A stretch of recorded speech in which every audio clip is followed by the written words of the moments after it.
Well, good evening, everybody. Welcome back to Saturday night. Welcome back to ROM Hack Races. It is so good to see you. I love this hype in chat. I love these awesome banging soundtrack that Fen had for us. Get some dance emotes in chat.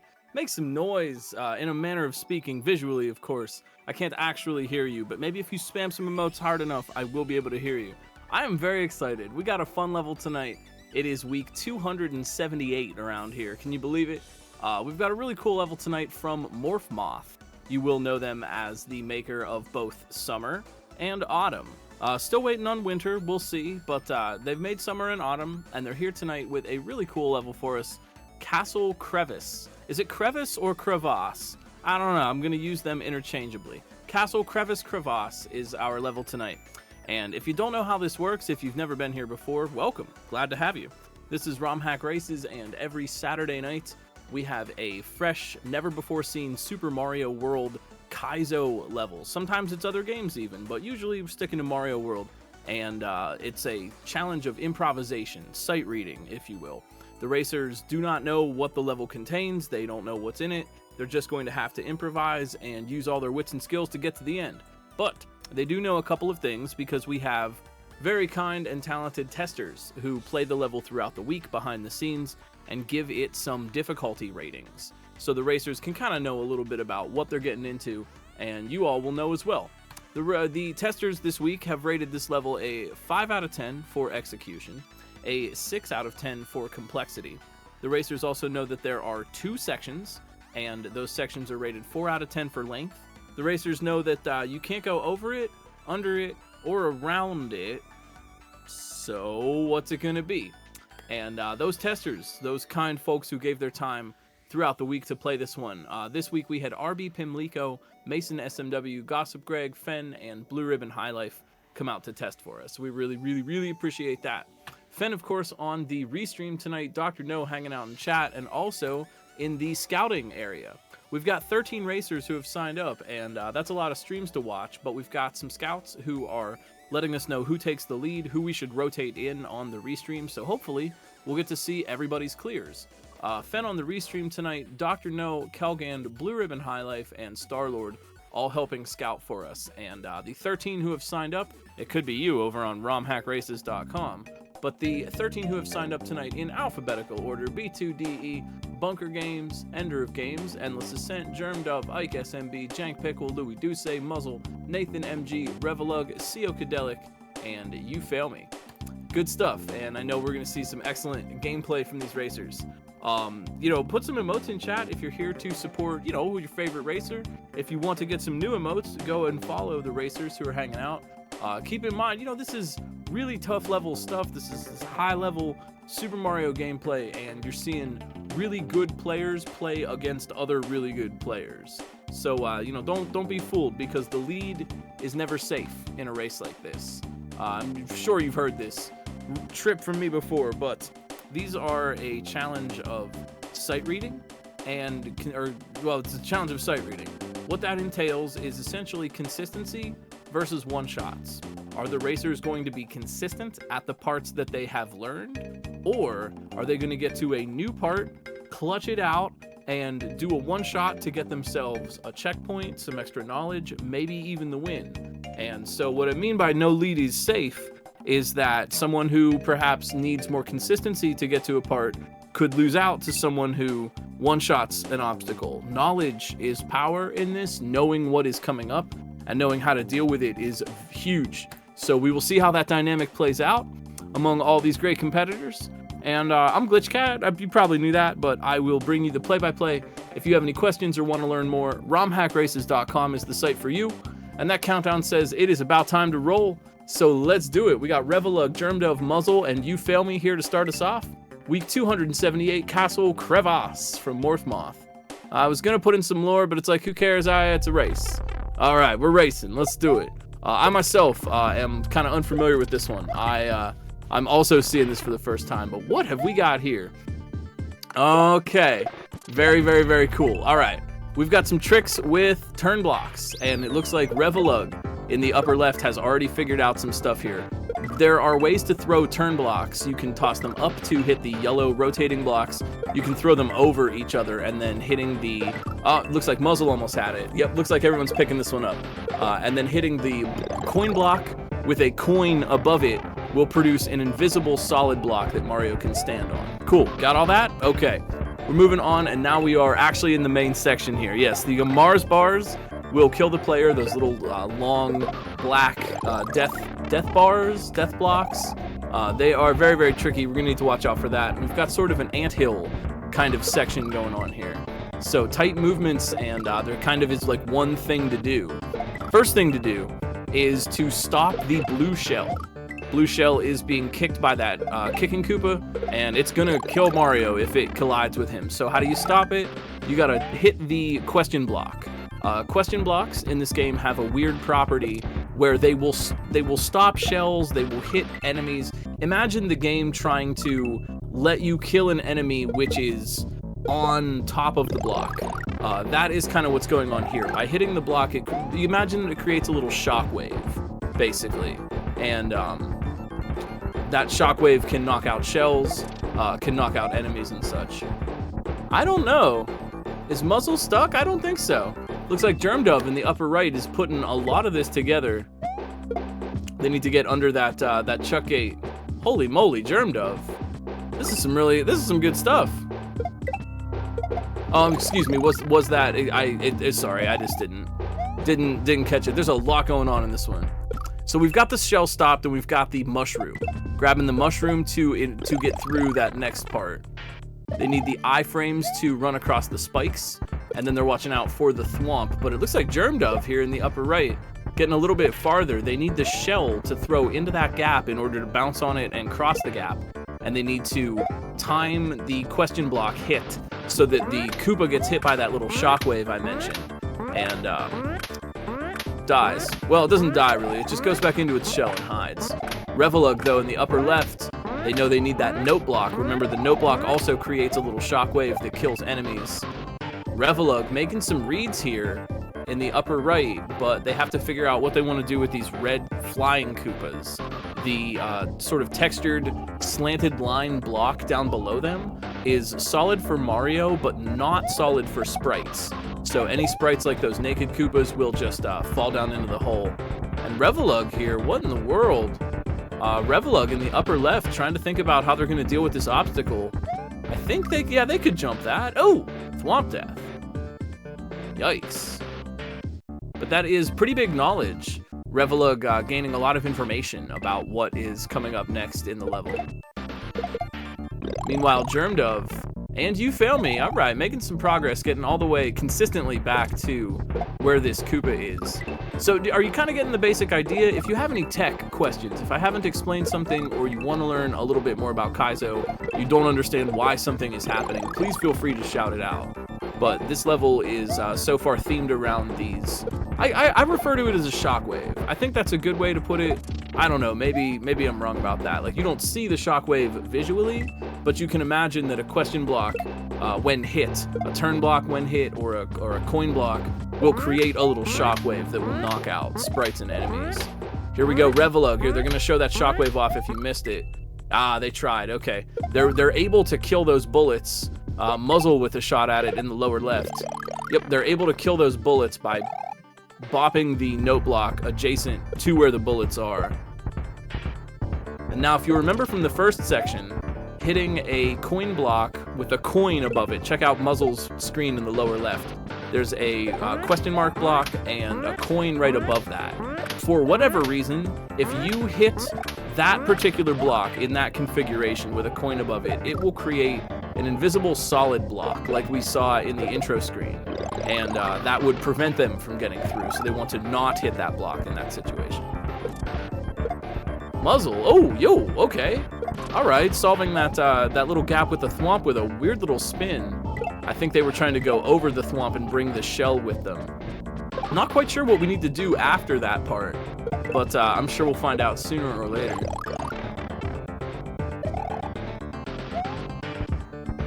I'm not entirely sure. That's that second bit of Magic Koopa magic. They need to bop the right after the thwomp in the beginning. They need to nudge the note block, so it destroys the one Magic Koopa magic. I don't know, actually. Yeah, what is up with the second Magic Koopa magic sprite there? I'm not really sure. I suppose we'll find out. Maybe B2 DE has the answers for us in the upper right. So yeah, Revelug, getting back to that part, but two shells will clash with each other and destroy each other. So they want to avoid holding a shell and touching another shell with it. Or even just bonking a shell into something else. So we'll see about that second Magic Koopa magic. Maybe it serves a purpose that the racers just haven't learned yet. Or maybe it allows them to touch something and die in that situation if they get stuck. I'm not entirely sure. But here's You Fail Me in the lower right. They've got a shell, and they put the shell in the pit. Ah, they use the shell to cross the pit. That's an interesting little property of spin jumping. When you're destroying something with a spin jump, I call it poofing, because it looks like you poof it poofs out of existence in a little dust cloud. When you poof something with a spin jump, your vertical momentum is temporarily halted, so you're not actually moving down in that time. But now Revelug has an idea here. They have brought the, Revelug in the upper left. They have brought the red shell all the way to seemingly towards the end, but they have to figure out now what to do. And Muzzle, hey, whoa. Jeez, Muzzle, all right, excuse me. Muzzle also getting there. I think Revelug's taking some time, to just look at this and think about it. Figure out what they're gonna do on the next pass.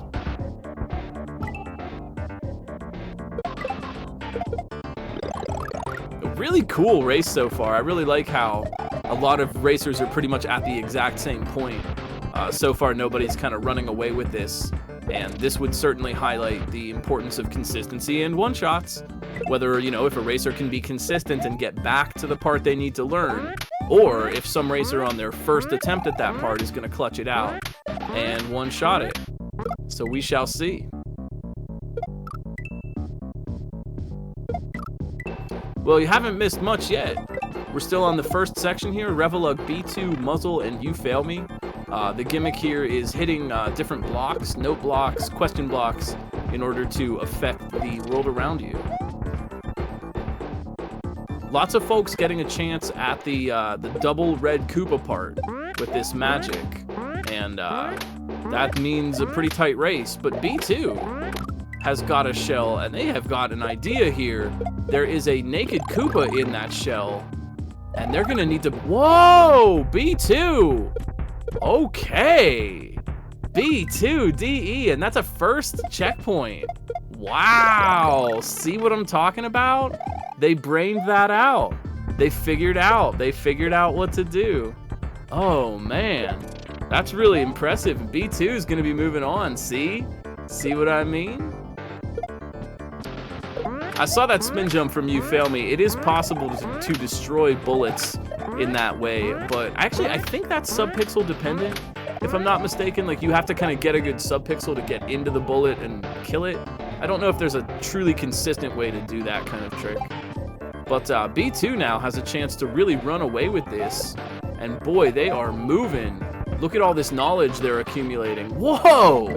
Man, the jump on the ejecting brown block, holy moly, B2's on a tear tonight. I am loving this. So first off for B2, we've got this survival section. They have to avoid 4 of those bouncing Pobodos while they're waiting for the block snake to move. The way those work, I'm sure most of you know, but the way block snakes work in SMW, basically if you step on a brown block, like B2 does up there, you step on one of those brown blocks and it will activate the snake and start it moving. The snake wants to eat through all the brown blocks. Bunker Games, what's up in the lower right? The snake wants to eat through all the brown blocks it can before it can't find any. If, in certain circumstances, it cannot find another block to eat, it will just eject itself, as you see on B2's screen in the upper right there. Watch for it when they come up through that channel. The block snake will just kind of just shoot itself off into oblivion, and you're able to stand on that and get a jump from it. Used in Search for Salmon as well as Invictus and many other fine hacks. But that moving block is kind of weird. It's a sprite, and that means that you have to walk with it as you're landing on it. B2 trying to figure out, yeah, what's up with that statue. And I think Revelug, oof, caught in a little snare there. Are they soft locked? I mean, they could. I'm not sure. How are they? I'm sorry. They're not. They could just jump up and die. If I'm not mistaken, they could just touch the death block up above them and die out of the level. Yeah. B2, yo, using that statue. Man, hold up though. All the actions up on the upper right on B2's screen here. They have another chance at a sight read. Let's see what they do.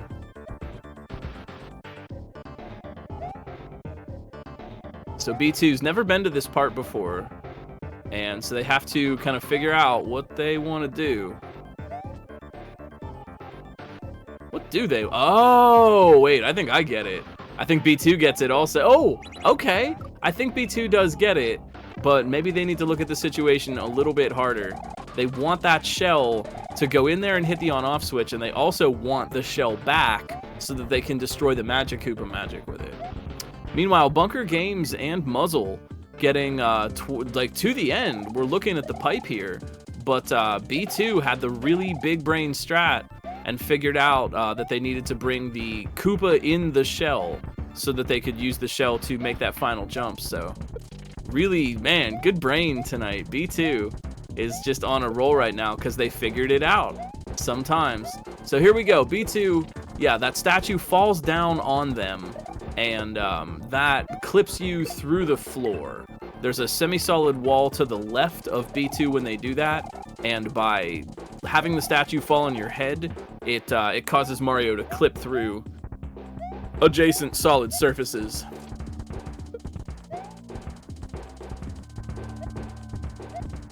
Ratings for tonight, if you missed them: 5 out of 10 execution, 6 out of 10 complexity, 2 sections, rated 4 out of 10 for length. So definitely some brain and some brawn taking home the gold in this one tonight.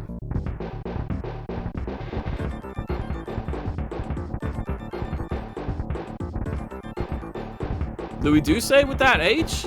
We got 2 on the second checkpoint as B2 tries again for this shell obstacle in the upper right. They get it. Yeah, they get it. They're going to run all the way back down there and use that block to bump the shell and stop it from moving so it won't kill Mario. And they're going to use that to kill the Magic-Koopa magic. We got Louis Duce, though, in the lower left. But B2, hey, let's go. B2 thinking about it. B2 DE 8-1. That's a win. That's a big, yo, let's get some GGs in chat. They solved it, man. Their incredibly quick brain figured out the trick at the end of the first section faster than just about anybody. Literally anybody. And Louis here making moves looking for a second place. Wow. Great job, honestly. B2, way to really clutch that out tonight. Good run. Go and give them a follow, twitch.tv/B2DE81. Looks like Jank Pickle, hey. What's up, Jank, in the upper right? Looks like they might have an idea about how to get out of this first section. Revelug thinking about it. Now, they might be thinking they want a wall clip up there or something, but wall clipping is disabled on the ROM Hack Races base ROM, so no dice. We got Bunker Games down here in the lower right, Louis Duce in the lower left, Jank and Revelug hanging out up top.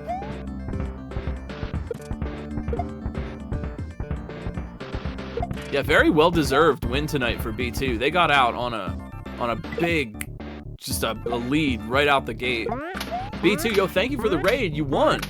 You freaking won. Well played tonight. You did it. That was a really good win. Louis Duce, yeah, they definitely know what's up on that statue clip.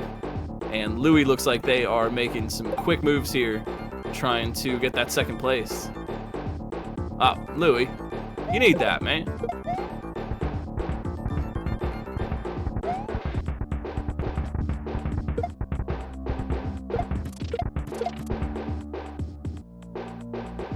So Revelug, yeah. Revelug keeps bringing the red shell. And the trick to this area is that the red shell is not the shell you need. As B2 managed to figure out. there are, well, let's talk about shells for a minute. Looks like Bunker Games has the right idea. Yeah. So there, yeah, Jank Pickle also. So there are two types of shell. How to put this? Koopas, I know this is gonna sound very silly and redundant. Koopas live in shells. And normally they're walking around, blue, you know, just doing their little Koopa thing. When you jump on a Koopa, the Koopa pops out of the shell. And now there's a naked Koopa, as we call it, and an empty shell. And you can tell the shell is empty because there is a, like a black hole. Not a black hole sun, that's just a song. But there's like a black area where the shell would be, right? That signifies empty. But there are other ways to produce a shell. And in some cases, you can produce a shell with a Koopa still inside by hitting it from below, or like bonking it with a block or whatever. You can create a shell that just has a Koopa already in it. Eventually, those Koopas in the shell will wake up and produce a naked Koopa. That is what is needed to get through that part. They need to bring a shell containing a Koopa, as opposed to an empty shell which won't produce anything. Does that make sense? Am I making sense here?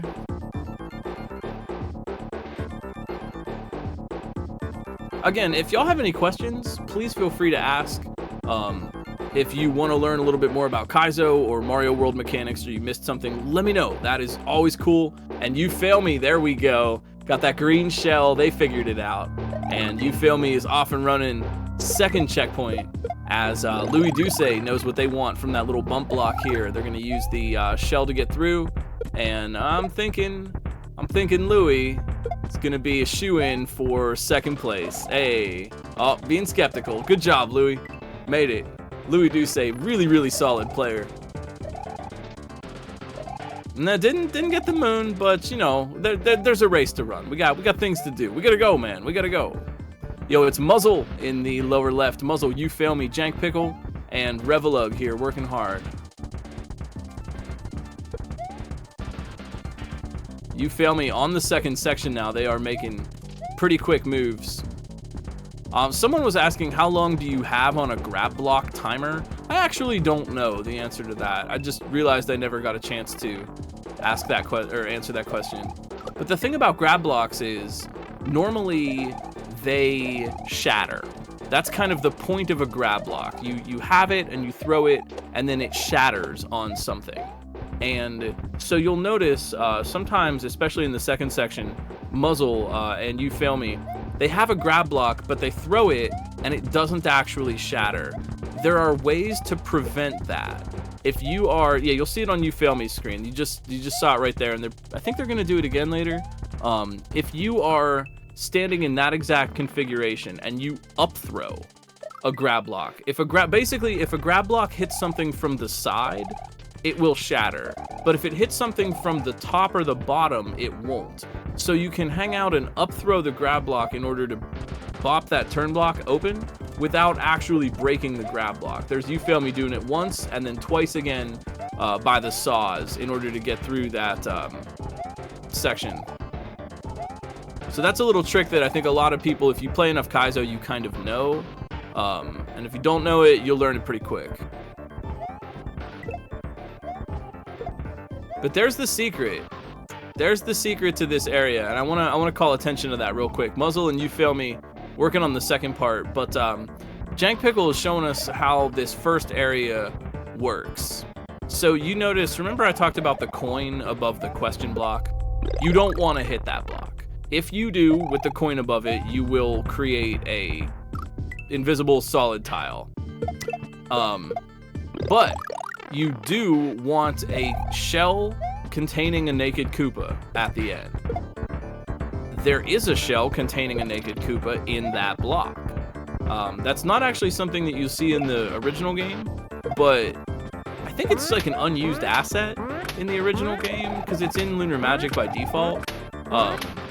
But in any case, that block does contain the shell that you need. So what do? You have to take the coin and then go and hit the block. That's why there are 2 red Koopas in this area. One for you to bounce and hit the block, and the other for you to... Well, the green shell uses it. Yeah, there's 2 red Koopas so you can hit the block and get back up there with the green shell. So Revelug has been bringing the red shell, and you feel me? Look out. I was yakking away about this, but you feel me? No doubt they'd make it through. Very, very good stuff. GG, you feel me? Yo, really talented stuff tonight. Good job. Good job, you feel me? Coming out ahead. Although, at 20 minutes, this is really solid gameplay here, so don't count the rest of these racers out. They are doing a fantastic job. Muzzle in the lower left, second checkpoint. Nathan, Jank, and Revelug trying to solve the mystery of this first one. You gotta try the mid-airs. You gotta try. Nathan, they have figured out that they need the green shell from the box, but I don't know if they're using it. They have a little bit of a weird idea about what to do. Also, this explains something else. Do you know we were asking about why that Magic Koopa magic is there? That's why. It's a guard against the green shell. Take a look at Jank Pickle's screen, because I think they're going to show this off pretty well the next time they get back there. Revelug also looks like... Okay, no, they're using the same thing. So Jank Pickle's going to get back there, and they're going to get that green shell out of the block, out of the box. Now, when you're holding a shell in Mario World, the shell kind of acts like a shield. If the shell collides with an enemy, a naked Koopa, a bullet, almost any enemy, some that won't work, but we can disregard that. If the shell collides with an enemy, both the shell and the enemy will be destroyed. But you, the player, you want to bring that green shell all the way to the end. But if you're facing right, as you fall down that 1 tile gap, you will automatically collide the shell with the Magic Koopa magic. And so the Magic Koopa magic, the second one, is there to just give you a little physical trick as you're moving through. You have to make sure you turn correctly so that you don't clash the shell with the magic. And there's Jank Pickle pulling it off as they get through there.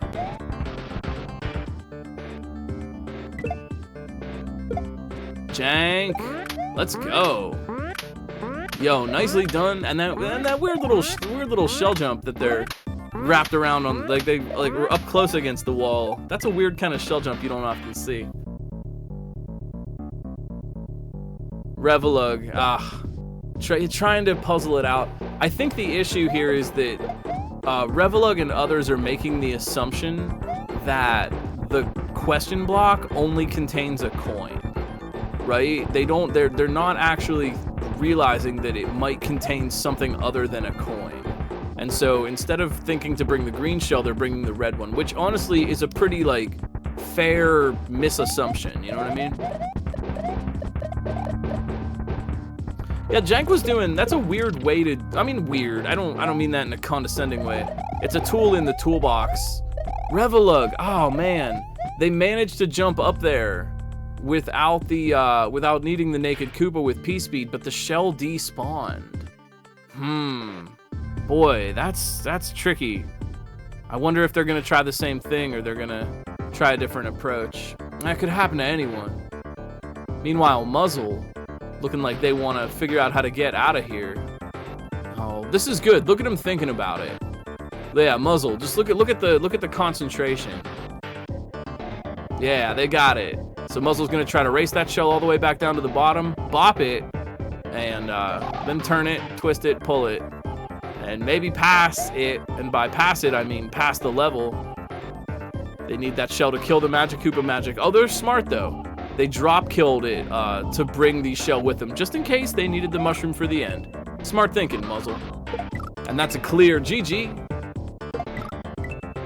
Well played, Muzzle.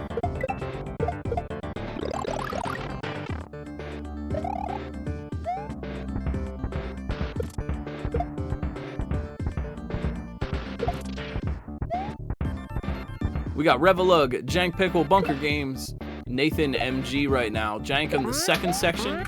Everybody else working on the first. Nathan, they think they're using the Koopa that pops out of the green shell in order to cross the 2-tile gap under the thwomp. but the thing they haven't realized is that they could just jump over that.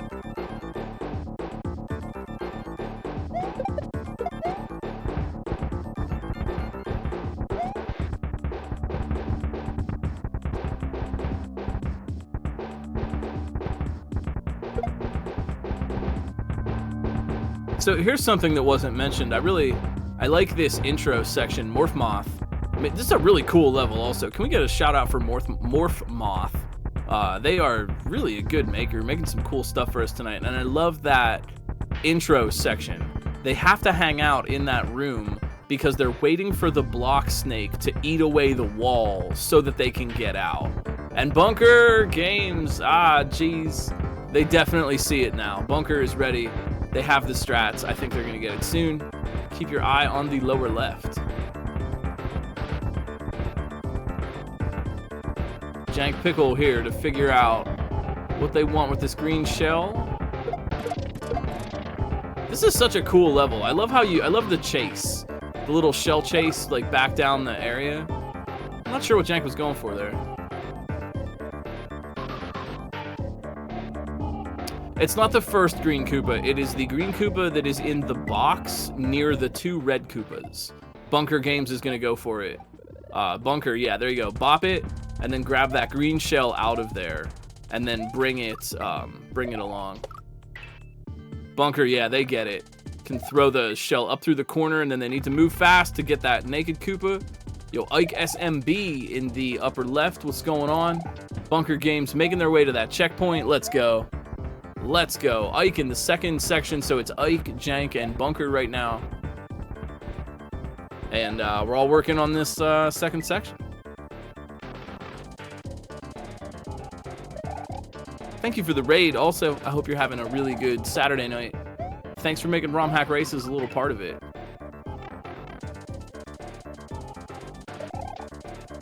It seems pretty self-apparent. But I assume you're having fun, right? You're enjoying yourselves. If you are, which is probably a yes, then drop a follow, because if you didn't know, we do these every week. That's right, every Saturday at 8 p.m.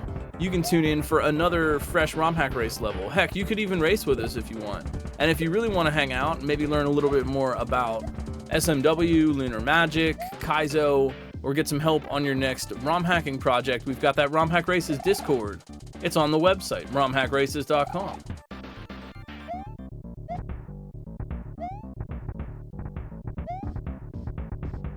Jank. Trying out some weird... Okay, I think they get it, yeah. Yeah, Jank was trying out some weird little reclaim. Nicely done. They have rebopped the shell. Jank Pickle in the upper right, looking for the win.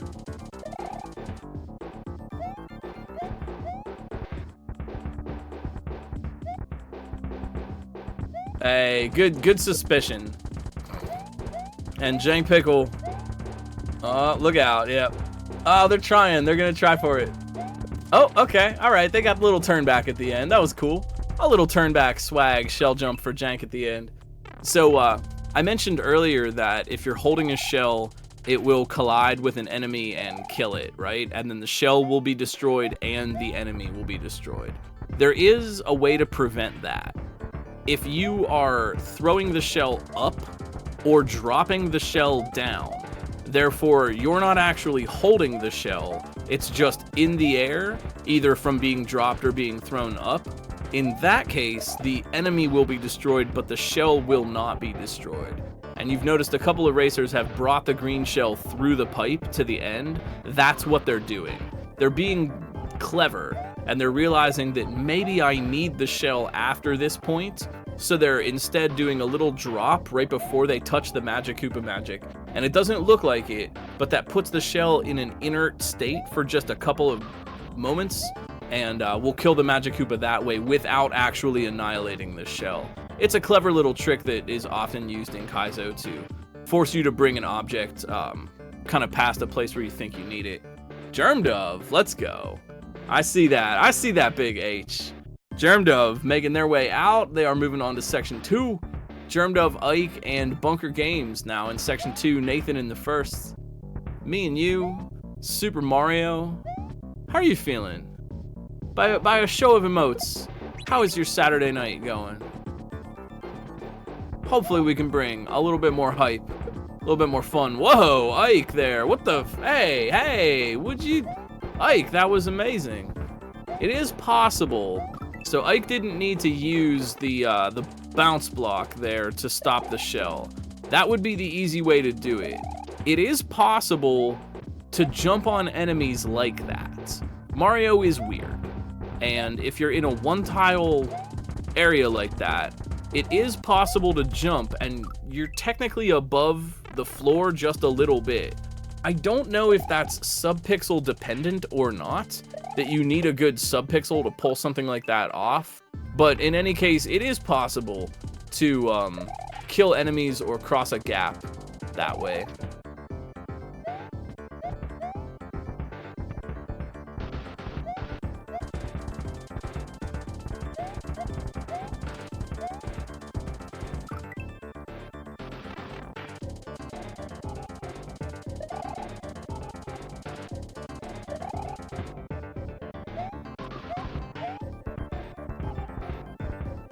Oh, Nathan resetting out, but not losing any progress. Whew.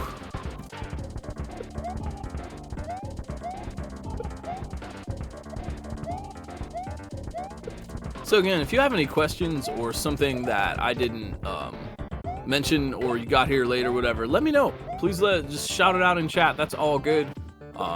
Trying to answer all questions about Kaizo. Ike, here we go. Ike trying for that shell again. Yeah, this time they're just going to use the little bounce block there. And Ike SMB in the upper left, looking for the win.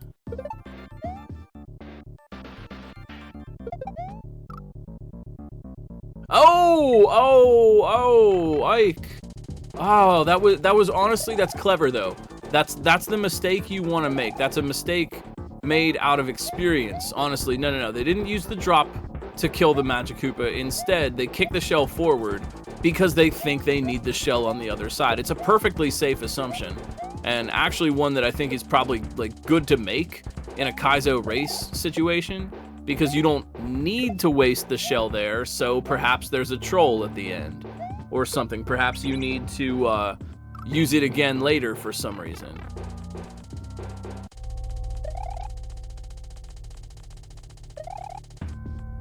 Suspicion kind of pays off in a Kaizo race situation. It pays to be a little suspicious.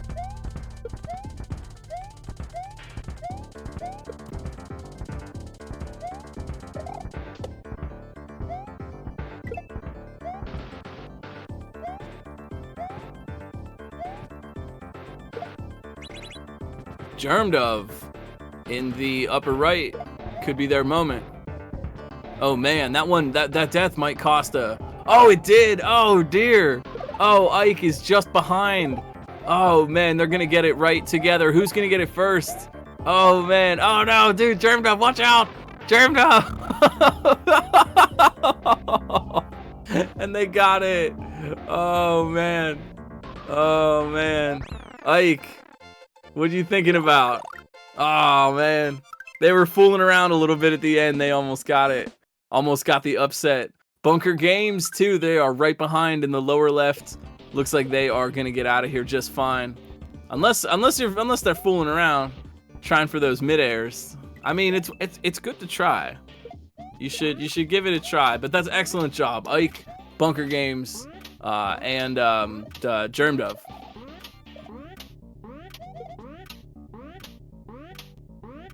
I want to point out again, like, 30 minutes or so to clear a level like this. Really good stuff. This is very challenging gameplay, and you know, just because you didn't get it in 5 minutes or whatever does not in any way mean that someone is, you know, bad at Kaizo or whatever. In fact, I don't think I've honestly ever seen a bad Kaizo player race any of these. This is tough stuff.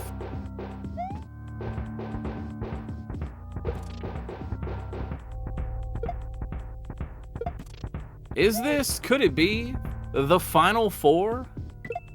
Man.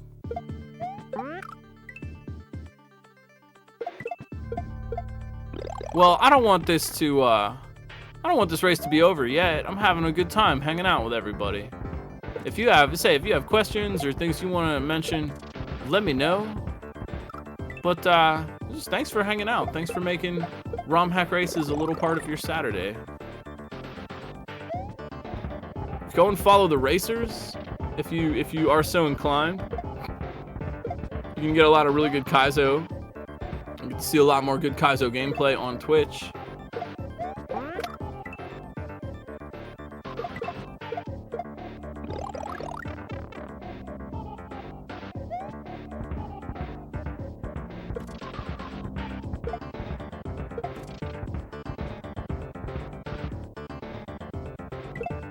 How are you? How's your night going, chat? That's you, your chat.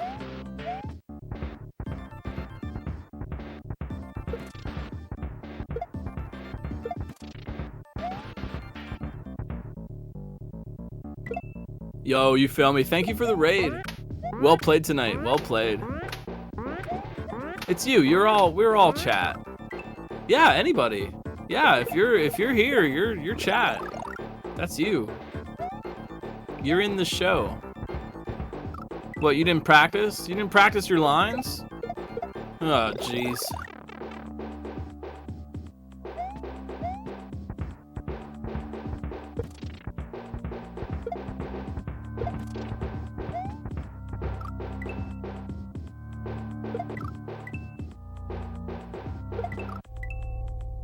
Yo, yeah, you feel me? To go on that point, if you like this one, check out either Summer or Autumn, both by Morph Moth on SMW Central. They are really, really good.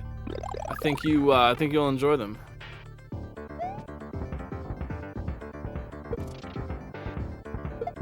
And hey, maybe you want to try this level for yourself. You totally can over on romhackraces.com. We have all of the patches for all of the race levels that we've done throughout the years. You can download the patch, check it out for yourself. It's a good way to practice your skills, I think, because I've said this a lot, but if you're playing a whole game, you know, let's say you pick some game, your friend recommends it or whatever, some Kaizo game, and you know, it's got 25 exits and it's really challenging, and some stuff you kind of like and some stuff you have a problem with or whatever. Say you only beat 10 exits of that, you know, and then you say, oh, you know, this one's not for me, it's kind of tough or whatever, which is fine. I think you should, you know, take a breather on things that you're not vibing with. But it's hard to feel accomplished sometimes. Like, it's hard to see that you beat 10 levels, but you left on the table all these other levels, and you say like, oh, well, I didn't really beat the hack or whatever. Well, I have a solution for you. ROM Hack Races levels. You only have to play one. Once you've done it, you win. That's it. There's no more challenge. You did it. You get to feel that sense of accomplishment, and you can check out the difficulty rankings for the levels ahead of time, so you can pick something that is kind of tailored towards what you want to play. It's a great way to practice. Little bite-sized, fun-sized Kaizo chunks. Chunks.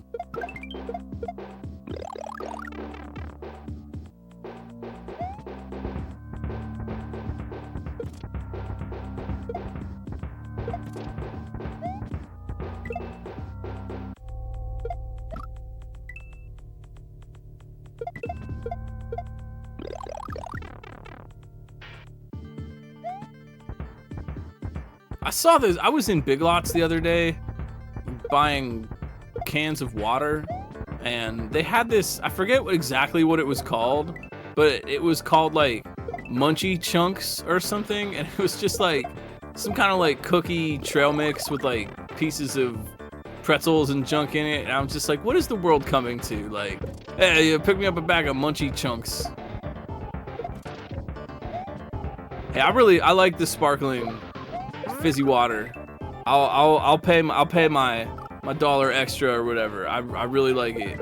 It's helping me kick soda. I don't have as many sodas now. I just have a nice fizzy water. It's awesome. I think I'm like the only person in the world that's like, yeah, LaCroix is awesome. I love it. Love that stuff. Hey, don't forget to get some extra LaCroix at the store. But I really mean that. I'm a fan, man. I'm a fan.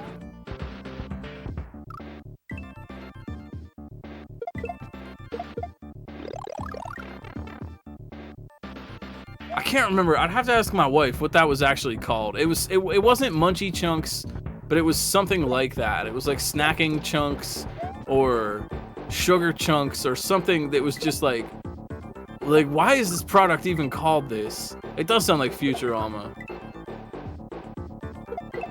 Orange Vanilla Polar? No, what is that? No, what is? I've never even heard of that. Is it a new fancier kind of water? Do I have to? Does it come with a free monocle?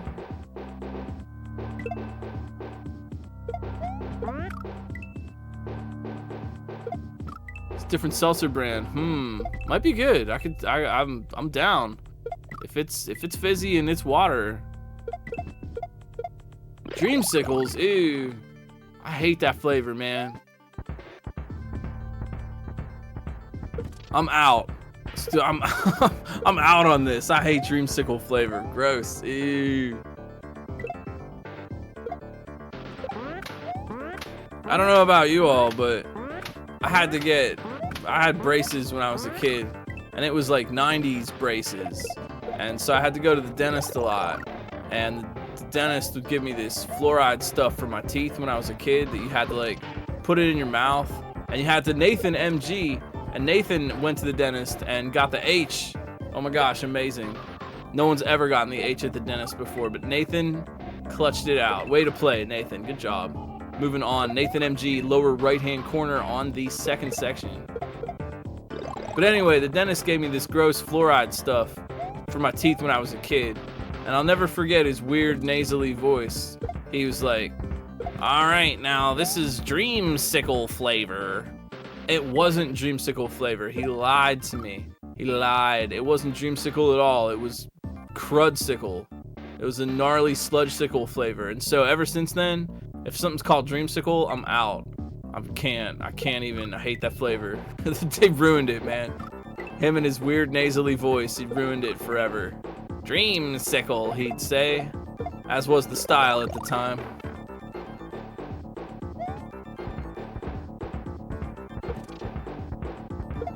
I had freaking, I'm sure I don't even know what the state of braces is these days, but when I had like 1990s metal braces that are like glued to your teeth, you know, the old school ones, not like the headgear like in the 70s, but like glued to your freaking teeth that were like cemented in there. I think they do like Invisalign now. I don't even know. Do the kids still get braces, or do they just shoot them with lasers now and fix your teeth automatically? I thought this was the future, but I remember getting 90s OG metal braces, and when I got them, the orthodontist was like, and picture me, I'm like 8 years old, man, and the orthodontist is like, all right, now you got braces and they're glued to your teeth, as you know, and that means you can't have anything hard, crunchy, sticky, or chewy. And I was like, dude, that's like all the foods. That's like every single food falls into that category. Like, you gotta be kidding me. It was a bad time, dude. It was a bad time. 90s braces were no fun. I wouldn't wish that on my worst enemy.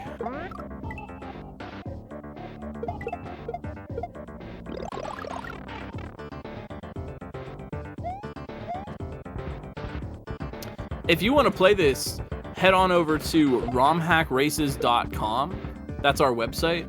And on that site, we have all of the patches for all of the levels we've raced. So just go to race levels and you can download the patch and apply it to your very own ROM of Mario World, which we do not supply, but you can get the patch.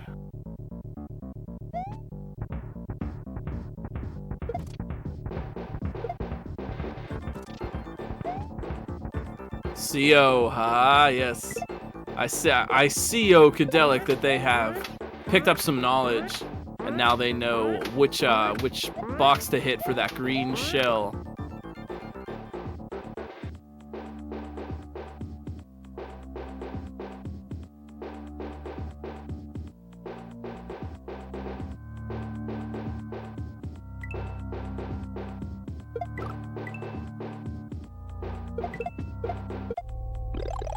These are currently the final four, yes.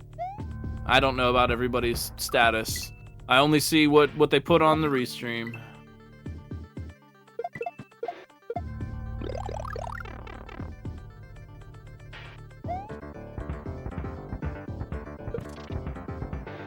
You know, unrelated, but CO and I were chatting earlier on the newly formed SMB2 hacking Discord that we made, and big shout out. I know this is kind of unrelated, but Red Feathers, our maker from last week, made a Mario 2 level, so we started chatting on SMB2 hacking Discord, and just tonight we figured out how to get SMB2 to stop crashing all the time when we edit things. And so I'm happy to say that it looks like amazing works in progress, such as CO's forthcoming Mario 2 hack and Return to Subcon 2, are now officially out of development heck. We have solved a major roadblock that was really holding us back in Mario 2 hacking, and you wouldn't believe how simple and silly the solution is, but we definitely figured it out. CO Cadelic, oh no! They got it, oh, but they got it, but the Koopa was killed by its own shell. That can happen if a Koopa pops out of a shell that is moving slightly. Technically, the moving shell kills the Koopa.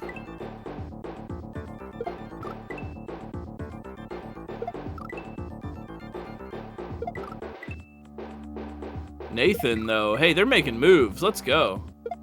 Yo, Nathan definitely acclimating to the challenges in this section. Oh, nope, don't kick it off screen there, bud. Those yellow blocks with the slanty lines are solid for Mario, but not solid for sprites.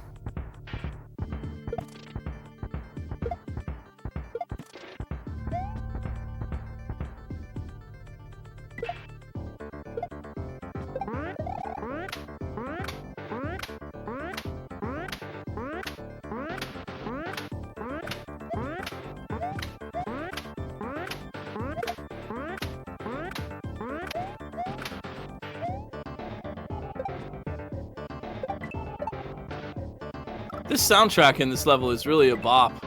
I've just been sitting here grooving. Isn't Mario technically a sprite? Technically, I suppose so. But Mario in this case is just Mario. Mario is the player character.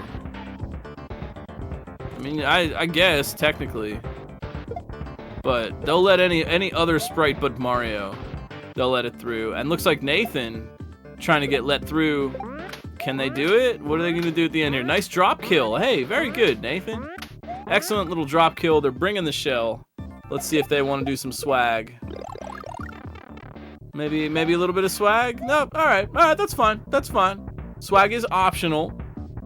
Completely optional. The swaggiest thing is really just beating the level. Nathan coming in clean. Let's get some GGs.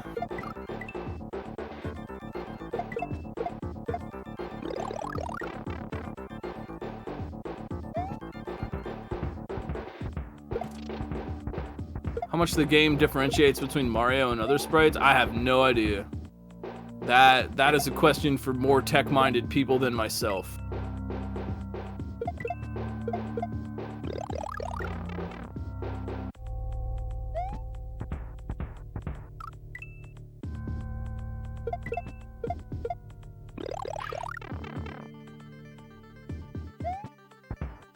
So we got Ender of Games, we got CO Cadelic, Endless Ascent,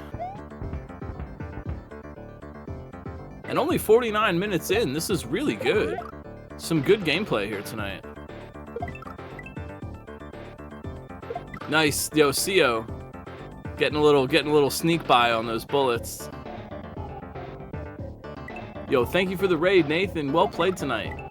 Good clear.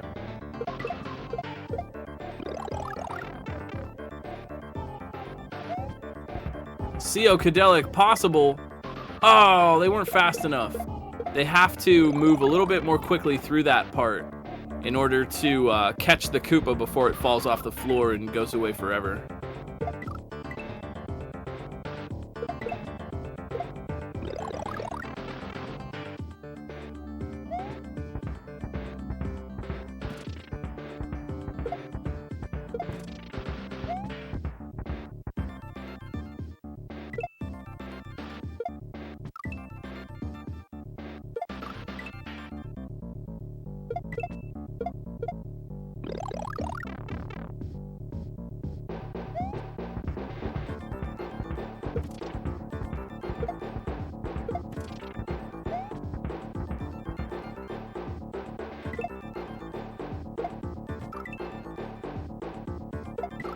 So what I'm reading basically, Nathan, is that you did it the cool way.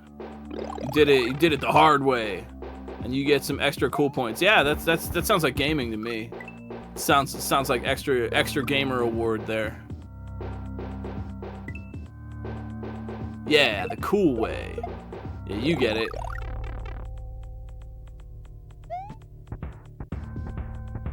Yo, CO, back here.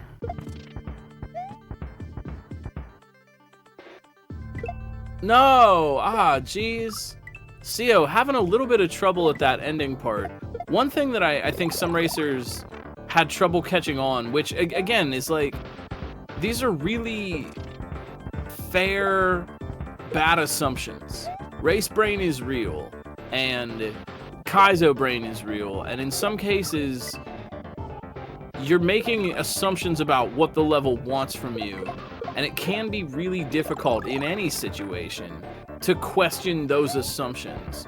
And in this case, an assumption that some racers were making was that you can't actually cross the 2-tile gap that is guarded by the thwomp.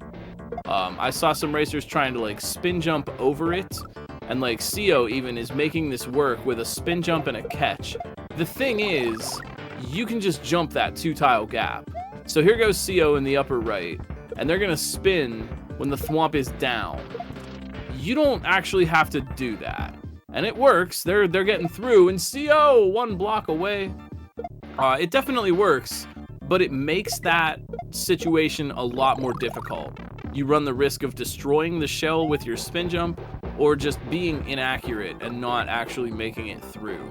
So that's an example, and I don't mean this as like a critique of anyone's techniques here. It really is just the type of situation where you've made an assumption that, okay, this isn't going to work. I can't just jump across this. I think what the racers are thinking is that they're going to bonk their head on the thwomp if they don't try to spin jump over it. But yeah, when racing an in-game timer, try the faster thing. Yeah, that's a good tip from Fen. And something else I would also think of is prioritize the solutions with the fewest inputs. In this case, trying to jump under the thwomp has fewer points of failure than up-throwing the shell and trying to catch it, spin, and then move along that way. So if you're thinking about what to do, or you're noticing that a strat isn't working out as much, think about that. Think about, how can I reduce the number of inputs that I'm doing?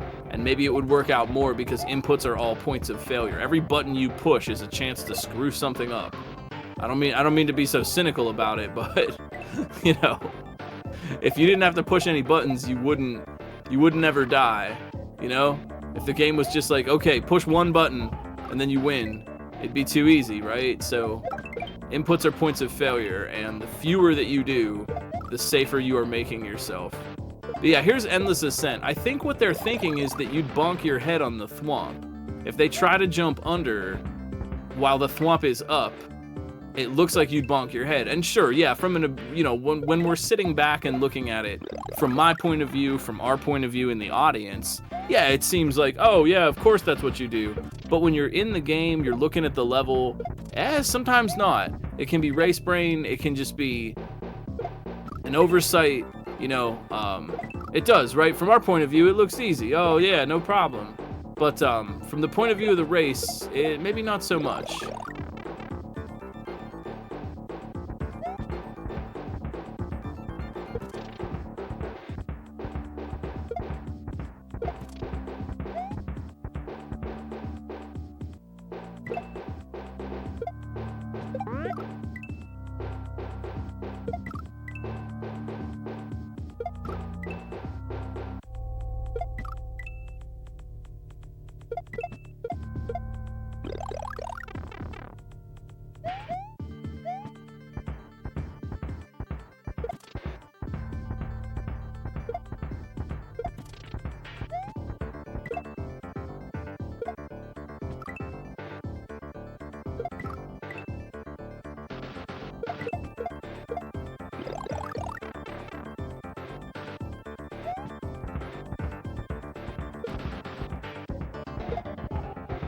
So let me ask you something, chat.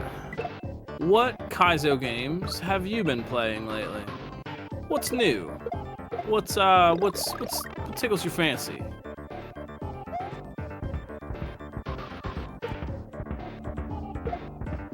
Myself, I have been enjoying Super Alabama Beach Mouse, the most ridiculous shell hack to come down the pike in some time.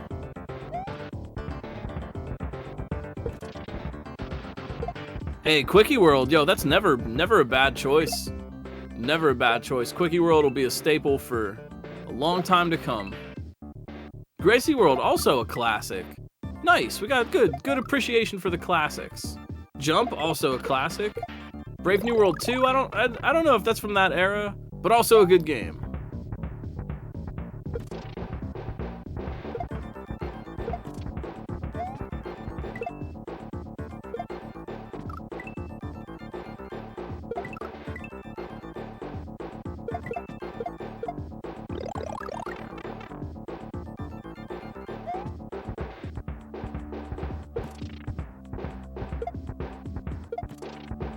You know, one thing I wanna point out, you don't see this as much. CO, just dying to it. Ouch. CO in the upper right. There's that. I'd call it a reverse chuck gate. In a normal situation, you're running underneath the chuck when it jumps, and in this case, you don't want to hit the chuck when it's up because you'll bop the ceiling and die. I just wanted to point out that the chuck gate and the reverse chuck gate were both invented in the same level, Kaizo 1, Level 1 by T. Takamoto. And I always thought it was interesting how we see a ton of chuck gates where you go underneath, and we see fewer chuck gates where you go up above. But if you watch for them, it does happen. Playing through all the Jordan hacks, nice. Jordan's a good maker. Flip the switch also. Playing Breakfast Kaizo 2? Oy. Good luck. That one's kind of hard. That hack, I submitted that hack as intermediate. It is not intermediate. I was wrong. I was wrong about that. I'm sorry about my definition of intermediate. There are some kind of mean parts in that one, honestly. Breakfast Kaizo 2 is kind of mean. It's just kind of mean.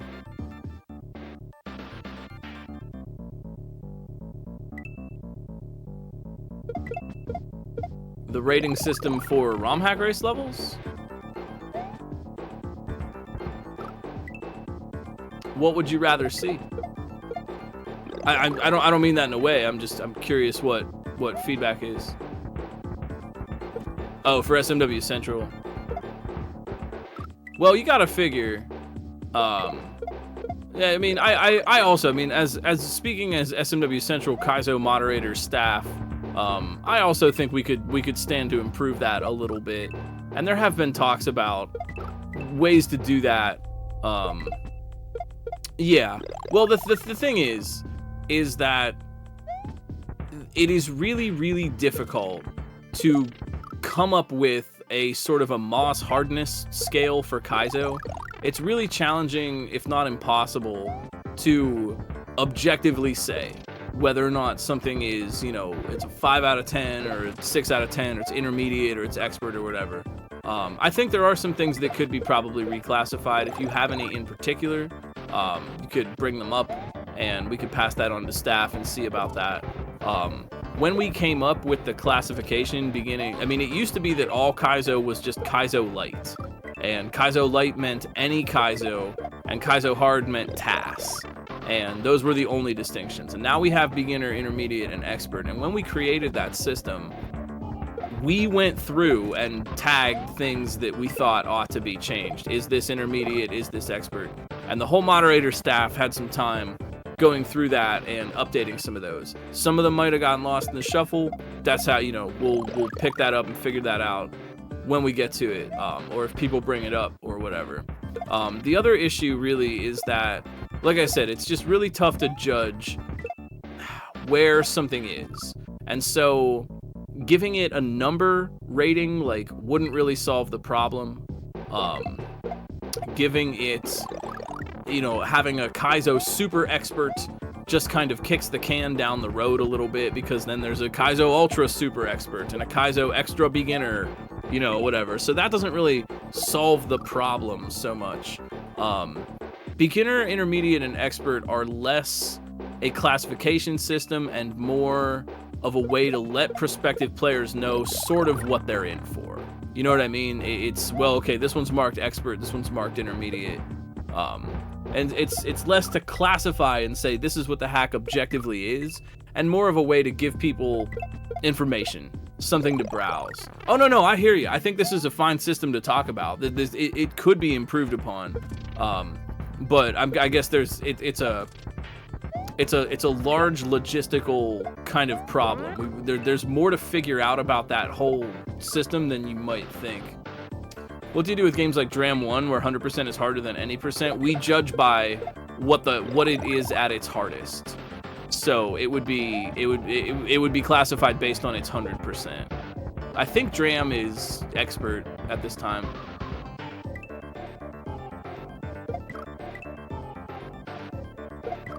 Yeah, that was a change that I had proposed, and I think we're talking a little bit about it, but sometimes it's tough to just get things done. Sometimes we all are volunteers and have our own lives and things.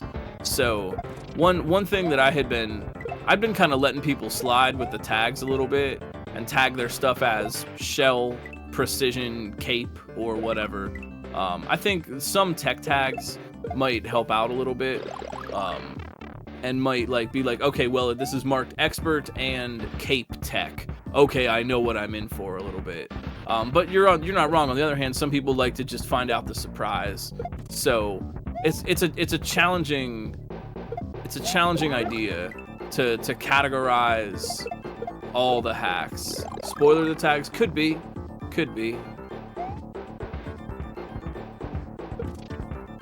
Dram 1 is actually intermediate. Interesting. Good question. Honestly, good question. I would think my conception of it is that we'd go by the game at its hardest difficulty. It's kind of tricky to denote any percent is intermediate, expert is 100% or whatever. So my thought would be just mark it at its hardest difficulty, but if there are inconsistencies in that system, you found them. Like, GG. There are, what, like 800 hacks on SMW Central, so it's a large database with a lot of information to go through and sort out. And keep in mind, too, that, you know, SMW Central has been around since 2005, and modern Kaizo is a fairly new thing. And so all these ridiculous, you know, the fact that we even need beginner, intermediate, and expert tags, or tech tags for particular tech specialties, that is a very modern kind of thing. And so the modern Kaizo organizational system is really built on top of a much more archaic and old system that SMW Central was using. You know what I mean? It's just... It's kind of hard to keep up with the times. You know, Kaizo exploded out from under us, and suddenly there are 2,000 moderated Kaizo hacks or whatever, and you know that quickly became challenging to organize them all, have them all properly tagged, and that kind of thing. So you're still kind of venturing into the wild west a little bit when you go and look for something on SMW Central. Also, I wanted to say, Mason, SMW, thank you so much for the resub. Really appreciate that. Thank you for testing. Thanks for being a part of the ROM Hack Races crew. We really appreciate it.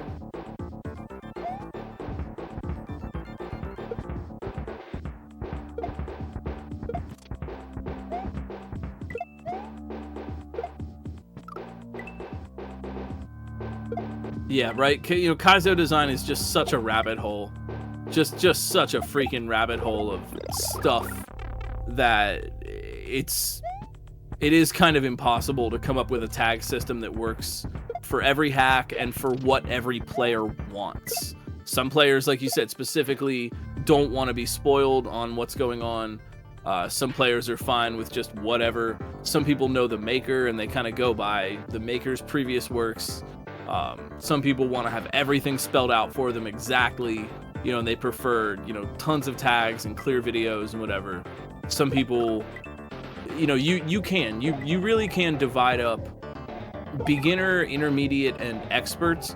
You can subdivide them into beginner, intermediate, and expert in their own category.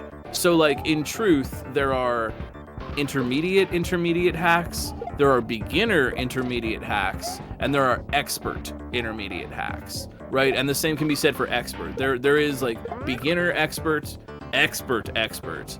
But even then, you could, you know, well, is there a beginner expert hack? You know what I mean? You don't actually solve the problem with just more superlatives. You can have expert, you can have ultra expert. Like what would various dragons be? You know, what would maybe let's give up, but what would mod cape from TJB? You know, it's one level of absurd cape precision. Is that expert specialization? I think there's also been a little bit of talk about that, about having a category that is like specialization, that would denote purely a tech hack or a Kuso hack or something like that. That like this hack in particular is a tech specialization. But you see what I mean? It's just, I'm just discussing it like just to give people info. You see the challenges inherent with describing all of this for people. So right now we have beginner, intermediate, and expert, and yeah, right, and that could just go all the way up to super ultra hardcore ultra instinct level 9000 expert. You could always add an expert above the regular expert, you know? You can always do that. And as long as people are playing Kaizo, making Kaizo, and trying to get better, there are always going to be people who are going to make ultra expert hack, you know?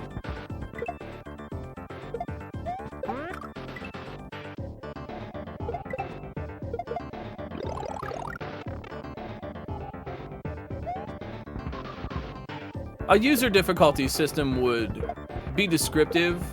I don't know how much that would be to implement on the back end. You know, in web design, I don't know what I'm asking for. If I'm asking them to open a window or install a swimming pool, I don't know. I don't know the code. I think also, you know, the user difficulty ranking would present its own problem, because like myself or Revelug or Louis Douce would probably tend to assume that hacks are easier. So I would give Super Alabama Beach Mouse just a regular expert tag, but maybe someone who wasn't good at shells would give it a billion stars Ultra Instinct expert hack. So, you know, like I submitted Breakfast Kaizo 2 as intermediate, and the community decided it was not intermediate. So, you know, your user rankings are determined largely by your perception of difficulty, and that is not always the same across the board.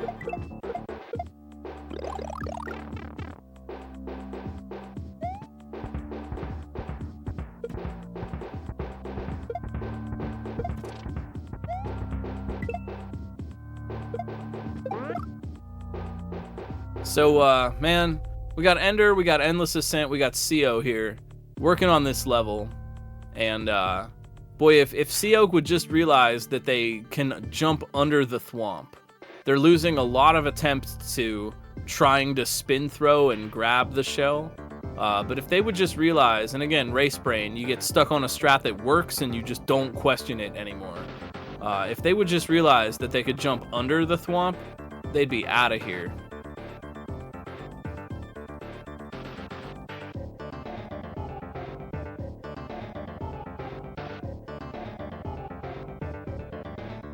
Folks are allowed to play for as long as they want.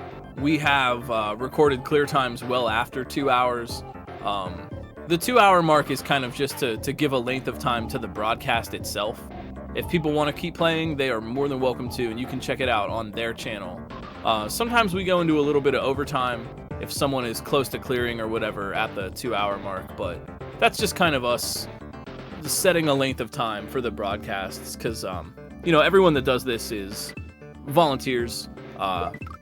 We got Fen on the restream, myself on commentary, we got We got Blue Ribbon and Star-Lord and Doc on scouting. So, you know, we volunteer to give up, you know, 2 hours of our time in the evenings.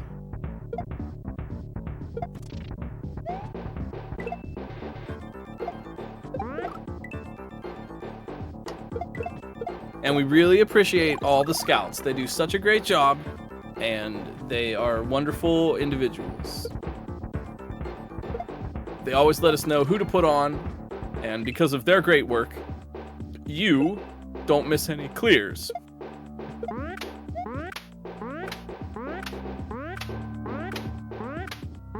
If anyone else would like to help out, hey, we're always looking for other volunteers.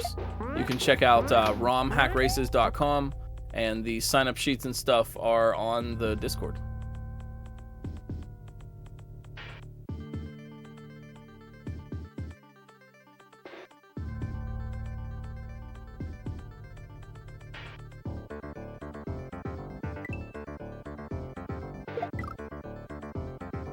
Yeah, Endless Ascent, again, trying to bring that shell across the gap with a spin, and that's just an unfortunate bad assumption.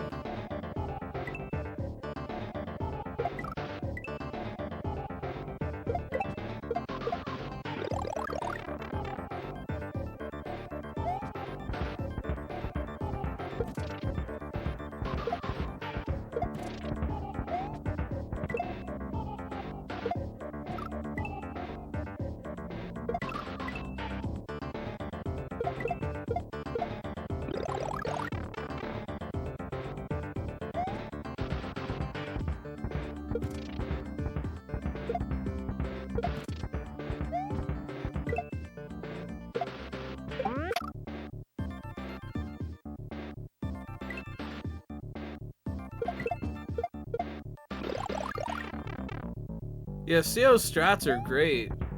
They just haven't questioned that assumption.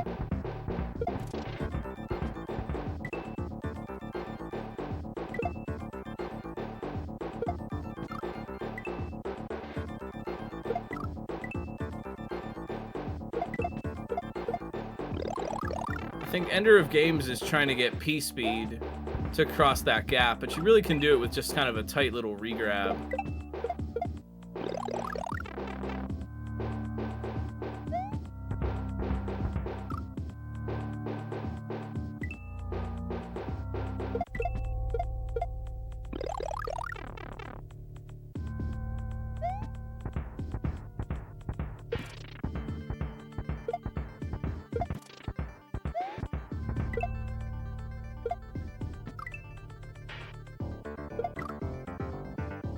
Y'all feeling okay on Saturday night? Feeling comfy? Feeling good? How are you? How are your pets? That's what I'm curious about too. Are your pets okay?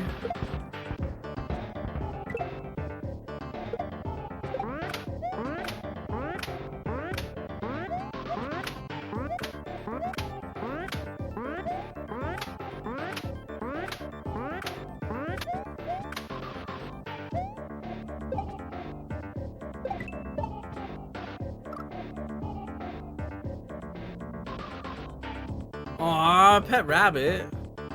Zarya. Aw, I love these pets.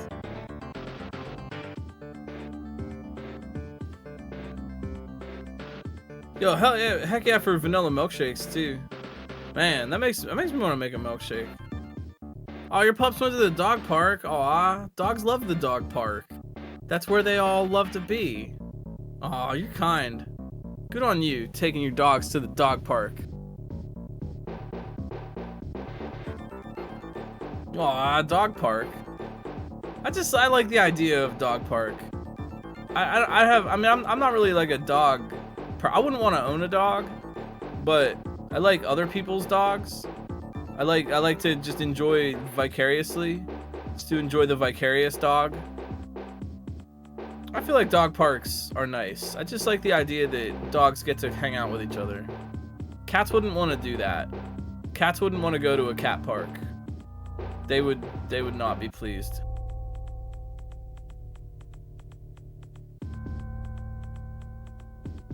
Aw. My cousin's wife is a dog groomer, like a very well-trained professional dog groomer. She can groom any type of dog, and I've heard about all of them.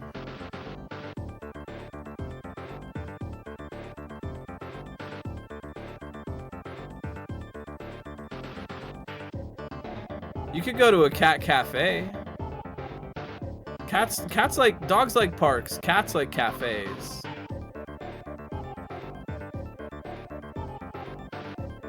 Cats want their own park, like just a park specifically for them, with birds.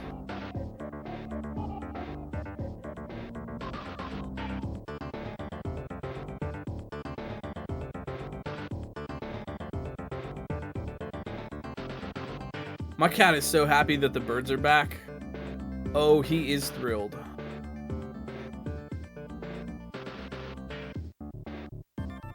They're back, they're waking up, they're making noise, and he wants to tell me all about it. He gets me up like, dude, birds are out, there's birds, they're out there. I'm like, hey man, I know, I hear them too. And he's like, but do you? But they are the birds, and they are here.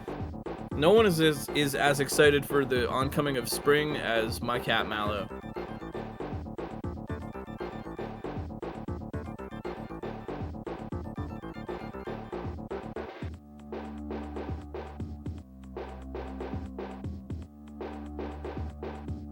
The birds, they're back. Dude, birds, they're back. Dude, wake up. Dude, wake up. Wake up! Birds are back. That's him every day.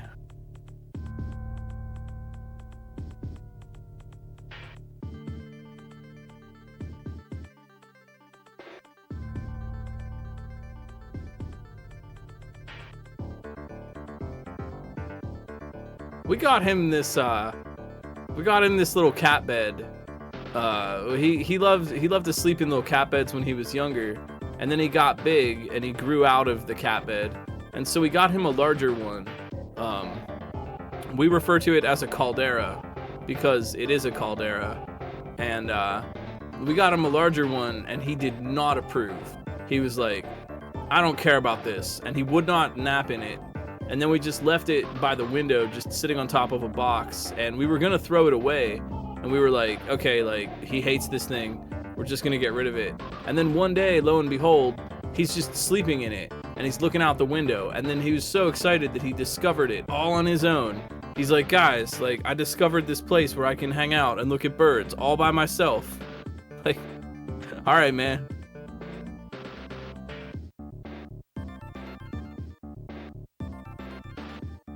Dude, you won't believe this. It's the birds. It is the birds.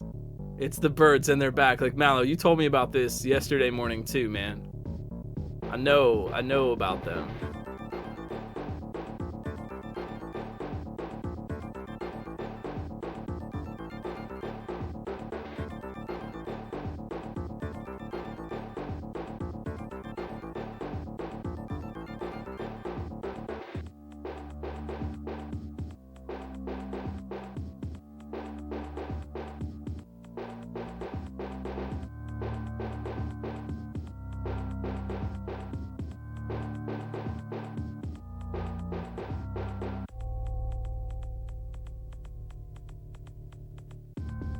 Well, yo, let's get some hype in chat for these racers here.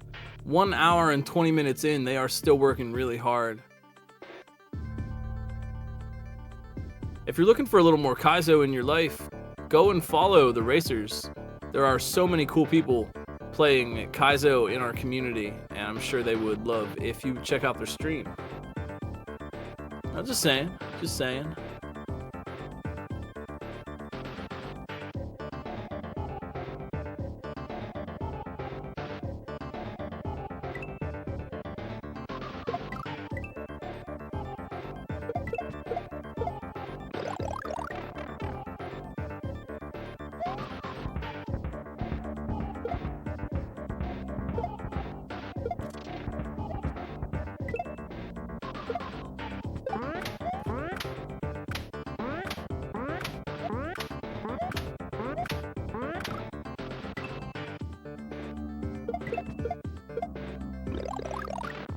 Well, I'm glad you're all feeling comfy. If you're getting in late and you want to learn a little bit more about what's going on, or you missed something in this level, just let me know. Call it out in chat. Say there's kind of only so much play-by-play I can do on the same obstacles, but let's hear it for the racers. They're seriously working really hard. This is good gameplay here. This is a really tough level, and I know they're gonna get through.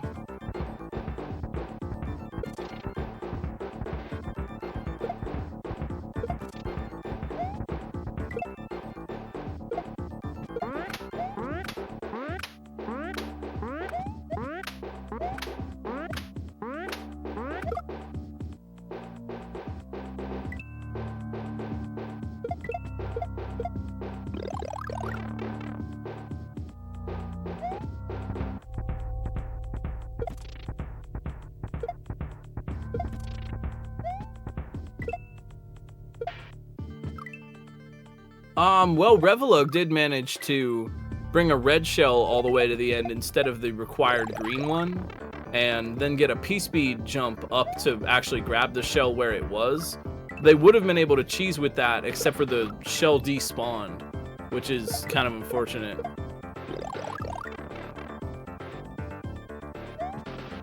Does anyone know offhand, if you spin on bullets or an enemy in a one-tile gap, is that a subpixel dependent trick? Do you need a good subpixel, or is it just a tight frame window? I've never actually known.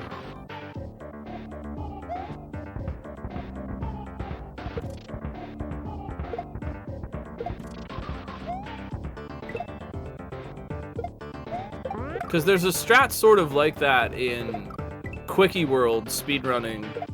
I was talking about it a little while ago on stream. Where you basically need a good subpixel to kill a bullet in a way that you ought not to be able to, and you're kind of doing a variant of that one tile spin.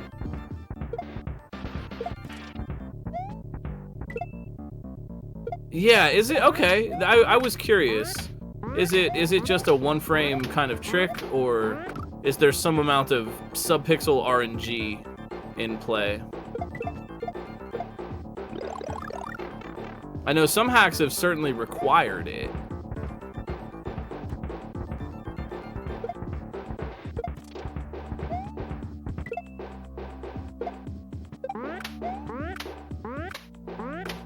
Endless Ascent, did they also get the P-speed, but their red shell despawned? That's unfortunate, but I think that is by design in the level to kind of force you to do the correct strat.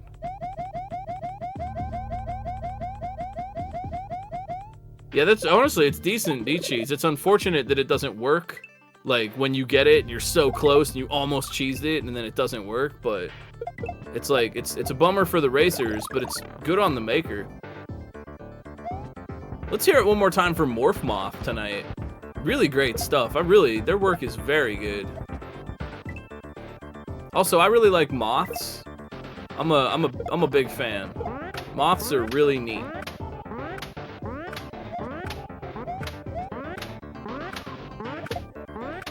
Moths navigate at night by trying to find the moon, and so when they fly around a bright light or a fire or something, it's like they just thought they found the moon, you know? That's what they do. They try to find the moon, you know? How many fake moons do we have in our lives?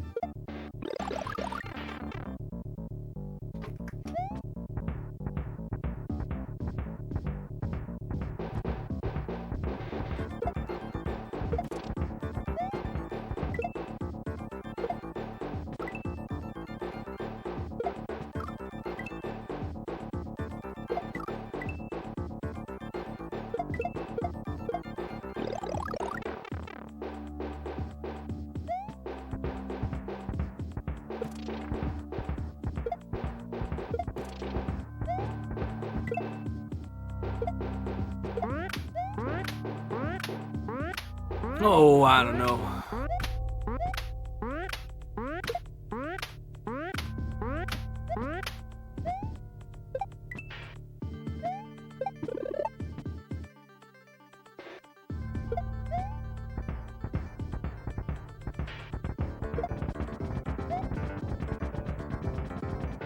Ender of Games. They have got the, they've got the green shell. God, the thing to realize just is like, you don't have to spin over the thwomp. That's such a safe. It's one of those things, like, I don't fault anyone for making that bad assumption, because that's how it usually works. It looks like you're gonna bonk your head on the thwomp, so they never tried it, and instead, normally in a Kaizo game, you would just spin on the thwomp. So that's what they're doing, and yeah, I get it. I get that bad assumption. I don't think that's like could happen to anyone, man. But all you can do is just go right underneath it. One sneaky jump and you are out of there. Sometimes, maybe this is a good lesson to think about.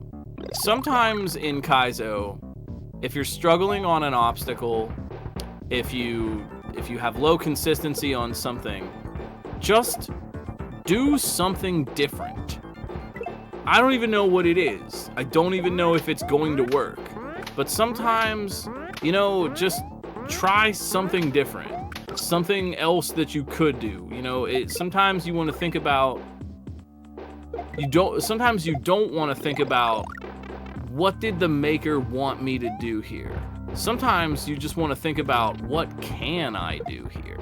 You know, if you don't just try to figure out what the maker did and do it, and just think about what are my physical options in this space. CO, this could be it. CO, come on.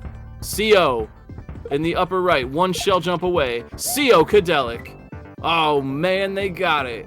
Let's go. Yo, man, that's awesome. Can we get an H in chat? Look at that celebration. CO is pleased. And they did it. They got the green shell, and they did it with the freaking spin. And they did it with the spin over the thwomp.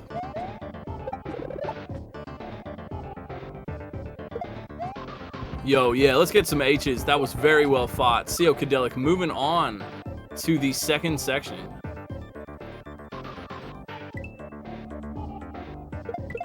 I hear that definition of insanity get tossed around a bit, but I don't think it's really... Sometimes, I suppose doing exactly the same thing, but in a Kaizo level, you're trying different subtleties. You know what I mean? Or you think like, well, next time it'll work. Like, you're not actually trying the same thing over and over again. You're trying variations on a thing. I mean, it is possible. That's the thing. It is possible. Here goes Ender for their try. It is possible to get through that it is possible to get through that by doing the spin. And like here's an analogy. Like, once upon a time, my cat Mallow caught a mouse, and the mouse came from sort of like the heat register, like down in the kitchen. There was a mouse hole, and it kind of got in, and it was scooting around in the little heat register, and then it finally got out, and Mallow caught it, right? And he knew it was there, and he waited for it, and he finally caught the mouse, and it really was a mouse, and he really did catch it, and he didn't kill it. I got it and put it outside. He just wanted to play. Honestly, I don't even think he knows what to do with a mouse other than, I want to play with you, you're cool. The mouse did not want to play with him. But ever since then, Mallow will hang out in front of that heat register and just sit there and just look and just wait. And I try to tell him, like, dude, there was a mouse there one time, but there's not a mouse there anymore. But he doesn't care, because once he saw a mouse, and there really was a mouse there, and it really did work. And that can be how you can get tripped up in a Kaizo situation as well, right? You know that you can get through with the spin. You got through it once or twice with the spin. You've seen it happen. So why would you question it? Why would you? You're in a race. You think, this is what I do. I know this is what I do. You've told yourself you've figured it out, except you're wrong. And that can happen. You know, this is a classic problem in like epistemology. You have formed a true justified belief which is in fact false. Classic epistemology. That can happen to anyone in a Kaizo situation, and it's just like the mouse. Like, at one point, there was a mouse there. There's not a mouse anymore. Mouses don't just spawn there, but how was I supposed to know?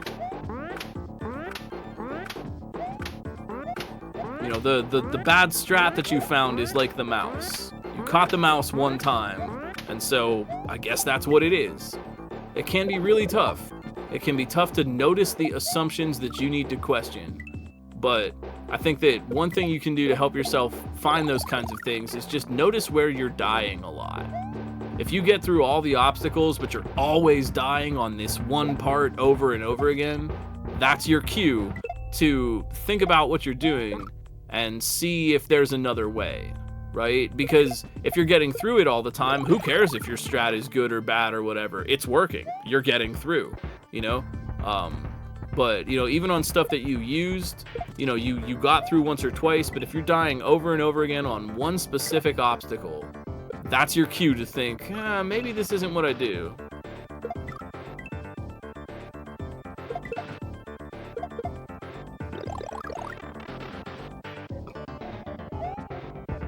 But again, yeah, like what Fen said, check your assumptions.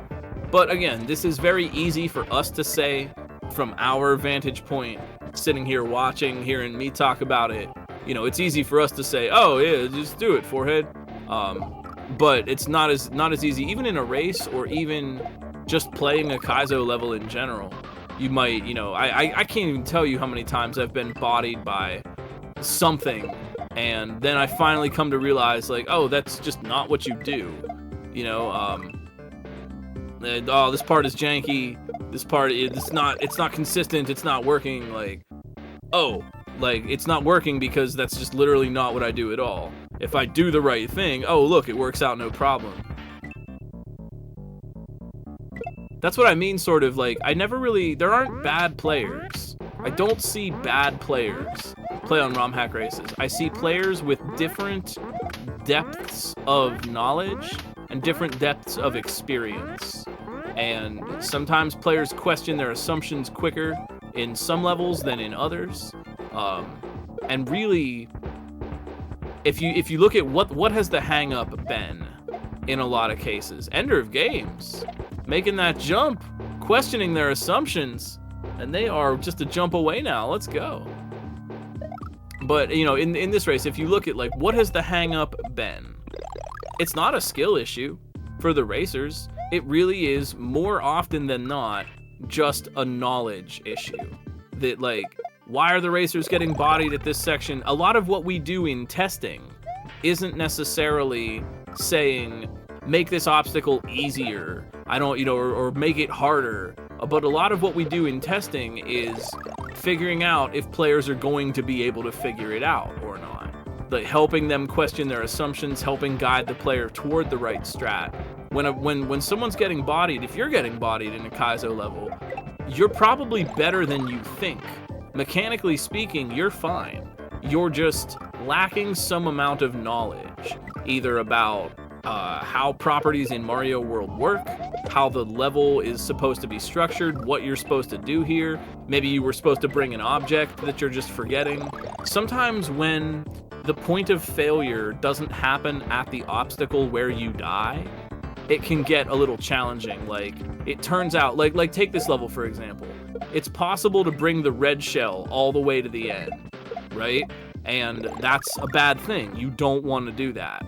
But the point of failure, once you've brought the red shell to the end, the point of failure happened 2 or 3 obstacles ago. So you might bring the red shell to the end and then think to yourself, oh, I just need to get P-speed to jump up there. That's obviously what I do. It looks for all the world like what you do. You got a shell at the end, you need to shell jump up to the pipe, here you go.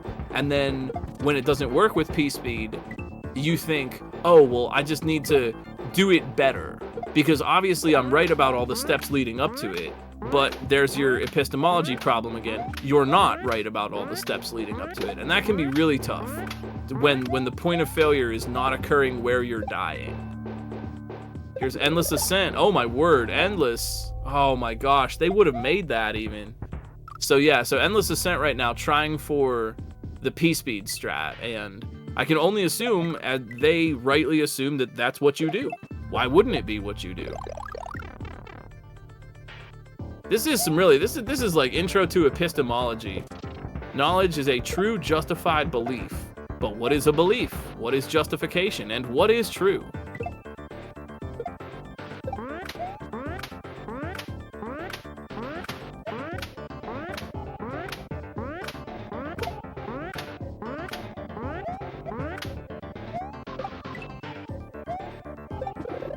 CO up here making some moves in the second section.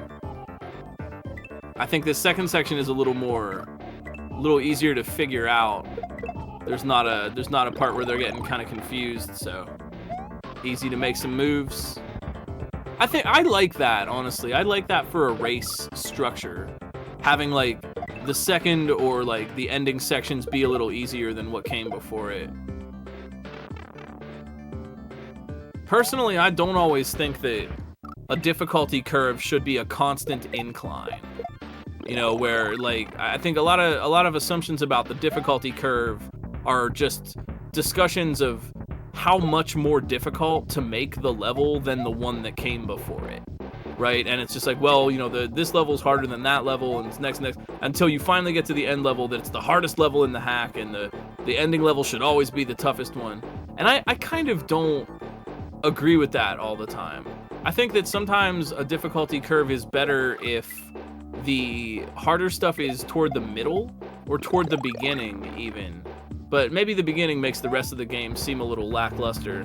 But for me, I kind of try to put challenging levels in the middle, or challenging obstacles in the middle of a level, and not always right at the end. Because I kind of like the player to feel like motivated when they get to the end. You know, like Search for Salmon kind of tries to have that sort of difficulty curve relative to itself. That the tougher levels are in the middle, and the easier levels are toward the end, so that when you get to the end, you don't feel defeated. You feel powerful. You feel like, yeah, I can do this, all right, you know?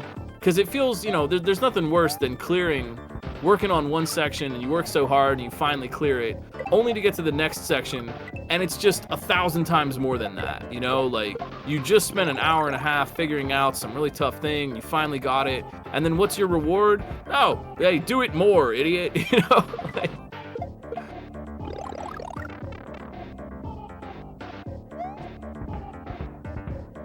well, there is something to be said. What's up, Audacious Snail? There's something to be said for, you know, having your intro tricks be challenging. Nice block dupe there. I didn't know you could do that on ROM Hack Race's base ROM. Oh, but the grab block time's out.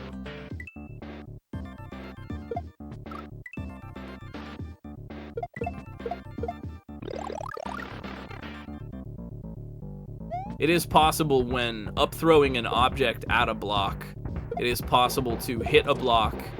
How to put this? You're hitting the block that you're throwing it at, but if you notice, when you hit a block, it kind of pops up. Like when you hit a question block, it goes bling, and it pops up a little bit. It's possible to trick the game into thinking you're hitting a block in an adjacent space to the one you're actually hitting. And when that happens, the game just creates one. It's the coolest magic trick ever. When I was like in my early 20s and I first found out about that trick, it like blew my mind.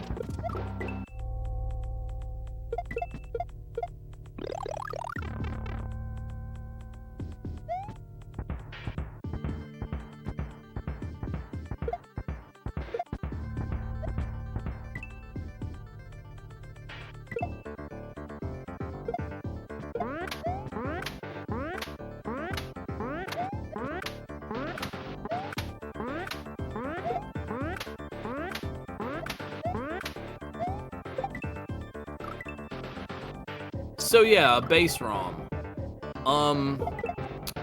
Let's back it up a little bit. In order to explain that, we have to explain our history.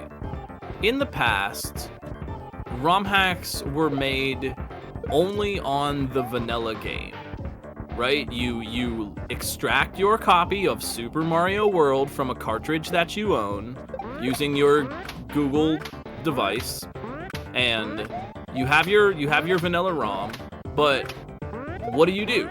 There aren't any quality of life patches, there aren't any special graphics to add, and you just modify the original game, right? So as time went on, people made a lot of quality of life patches, and a lot of graphics, and a lot of special custom blocks, and all of a sudden, you've got all these extra things that you want to put in your hack.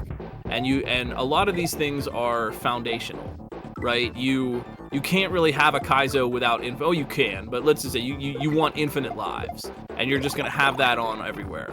You want sprite solid blocks. You want some custom sprite or something. So in the old days, before a base ROM, you have to go and do all of that yourself. You have to put on all your quality of life patches, you have to add all your custom graphics, and then finally you can start designing your levels, right? A base ROM does that for you. Instead of just getting the vanilla game and starting with that, a base ROM will give you a lot of tools that you would normally have to apply yourself. The ROM Hack Races base ROM gives you the option to just add instant retry or infinite lives or whatever. You don't have to worry about doing that. And so you start out with a lot more power, and it takes a lot of the tedious work out of creating a modern Kaizo. Modern Kaizos are pretty flashy. They have a lot of special stuff in them, and you don't have to have that, but it saves you a lot of time. It's kind of like how like if you like on Bob Ross, where like sometimes Bob will just start out with a regular canvas, right? But sometimes Bob, if you watch a lot of Bob Ross, sometimes Bob will paint on a canvas that we've already applied some gesso, you know, the white or black gesso to it, or he'll play on a canvas. Yeah, he'll play on a canvas with the circular border taped around it so that when he pulls the border off, it makes a nice circle for the painting. It's kind of like that. It's the difference between just starting with a canvas and having to make your own paints and build your own brushes versus starting out with a pre-soaked vinyl, pre-stretched canvas with brushes that are ready to go and paint's already in the tube and stuff. You don't have to go. It's the difference between like going to a craft store and buying all the stuff you need separately versus getting a big box that is like, here's a blank canvas and all the paints and brushes you need to get started. And that, you know, you still have to paint the picture, but that's what the base ROM does for you. Yeah, you could buy Japanese curry, or you could buy the pre-made box, and then it just comes in a box. It's the difference between ramen noodles and real noodles, right? The ROM Hack Race base ROM, the base ROMs are sort of a ramen noodle. It's got the flavor already in there. You just dump in some water and you're off to the races. Ramen Hack Races, I keep seeing this really incredibly spicy ramen at Big Lots, and I really want to try it, but I also think it's gonna kill me. Like every time I look at it, I'm like, man, this looks good, but I bet I'm underestimating how spicy this actually is.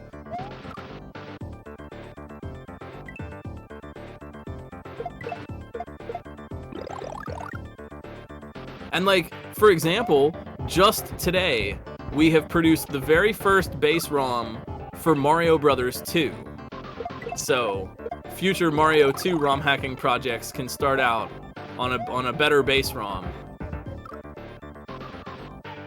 It turns out the secret, discovered by Red Feathers, it turns out the secret to not having your Mario 2 ROMs crash so much is to prepare the ROM ahead of time by deleting literally everything in it. If you do that, and you go through the ROM, and you replace every single area in every single level with just a completely blank empty space, then things don't crash as much. It's pretty freaking cool.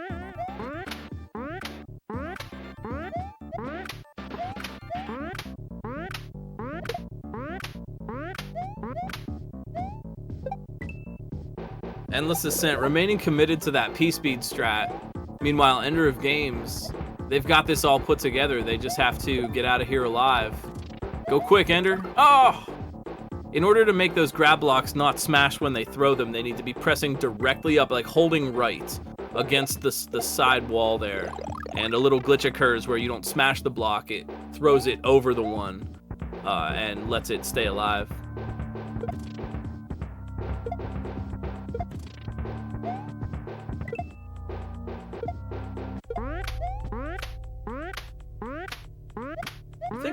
Think of base ROMs as the hamburger helper, or the pre-packaged taco spice. You know, you could buy all the taco ingredients separately, or if you're a typical Midwestern family, you can buy a box of taco supplies.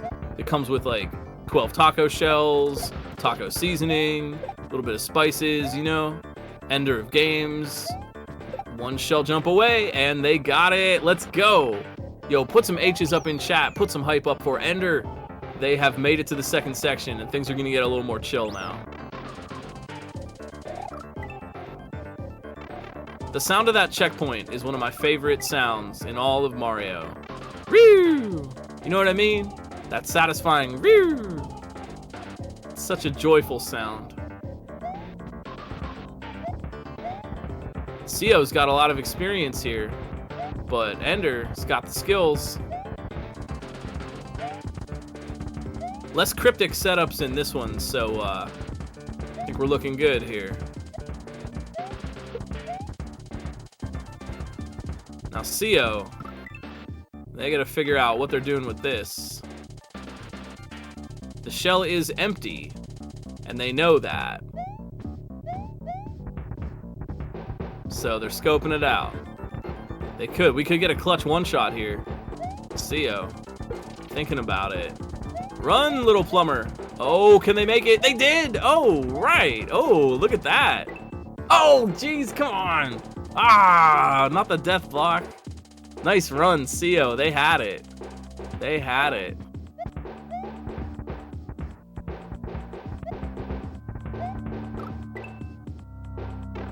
While we're hanging out here, cheering everybody on, I wanted to just say thanks again to the rest of the staff at ROM Hack Races. Y'all do so much for us. We had RB Pimlico, Mason SMW, Gossip Greg, Fen, and Blue Ribbon High Life test this level for us throughout the week and give it ratings. We got Starlord, Fen, Kelgand, and Doc on scouting.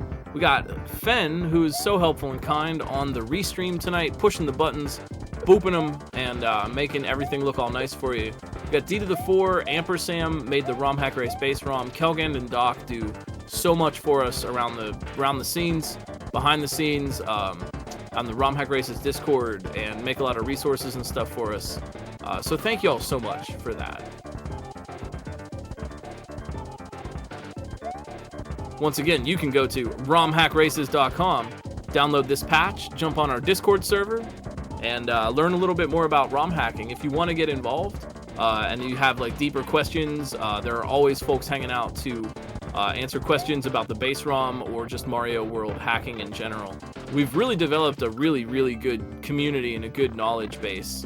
So I'm really grateful for that. And I'm grateful for all the people like Underway, who hang out on the Discord a lot, and Amper and Fen, who are hanging out and always answering questions that people have about, you know, how to do something in SMW hacking. They've helped me out a lot, learning some little tricks of the trade.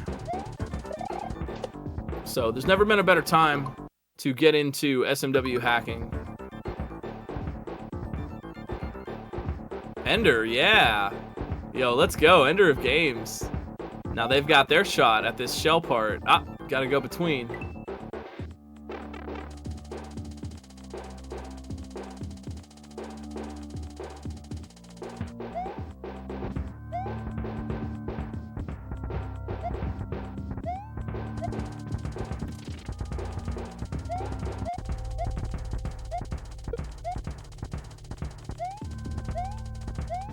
You know, man, this grinder pit.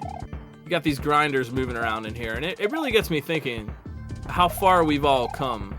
Because, like, I don't know about you, but when I was a kid, there was one level in particular. It's the fortress outside of Forest of Illusion. Forest Fortress. And that level has grinders in it, and like this pit of grinders that is just like the scariest thing. I remember as a kid, that level would just freaking terrify me. I was like, I can't even do, like, it was like too hard, you know? How far we've come. So Ender of Games, yeah, trying to figure out what they want here. But maybe if you scout out ahead a little bit, you'll learn. And CO, they know. So it's just who's going to get back. Ender. Oh, they didn't get the bump. Now CO's try. Run, CO, run!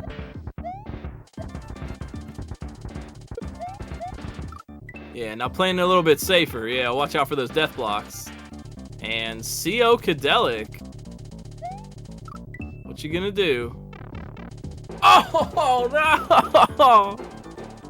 No, I was hoping they wouldn't do that. Oh.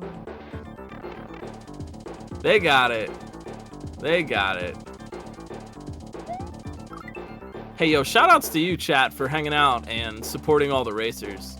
Really, really appreciate that. You're kind. Kind and good. Could be taking a break. That's actually a pretty good strat, honestly. Take a break, rest your hands, think about it. Take a look at the situation, you know?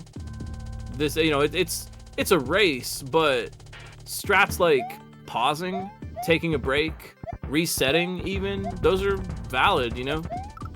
This isn't Twin Galaxies over here where pausing will disqualify your run.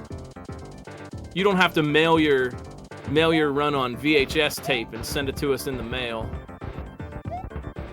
Would you believe that's how a lot of us got, well, I don't know about a lot of us, that's how I got my start. Back in the old days, 2009, 2010. Back in those days, we didn't have streaming. Justin TV was a brand new thing. Most people, including myself, were rocking a simple Dazzle DVC 101 AV to USB capture card and using XSplit, which some people still use XSplit, which is weird, and I don't understand why. But back in those days, if you broke YouTube was real. There was, I mean, I'm talking 2009, 2010. YouTube was around, but you know, just the average person didn't have the ability to capture their gameplay footage so well. So the standard operating procedure for Twin Galaxies at the time was to record your run on VHS and then send it in the mail to a referee who would watch it and verify your attempt. And I'm gonna verify, oh geez. Watch out for yourself. Oh my gosh, Ender and CO? Oh my word, Who's gonna get it? It's Ender. No, the hesitation. Oh, the hesitation. And CO and Ender almost neck and neck here at the end. Getting that moon, both of them getting the moon. Nicely done, man. Ender really clutched that section out. Once they got there, they were just like off and running. That's for real? Oh yeah, that was for real. That was absolutely for real. I got some of my first world records by recording it on VHS and then sending it to a referee in the mail. Oh yeah, that was absolutely real. I still have some of my tapes I never sent out.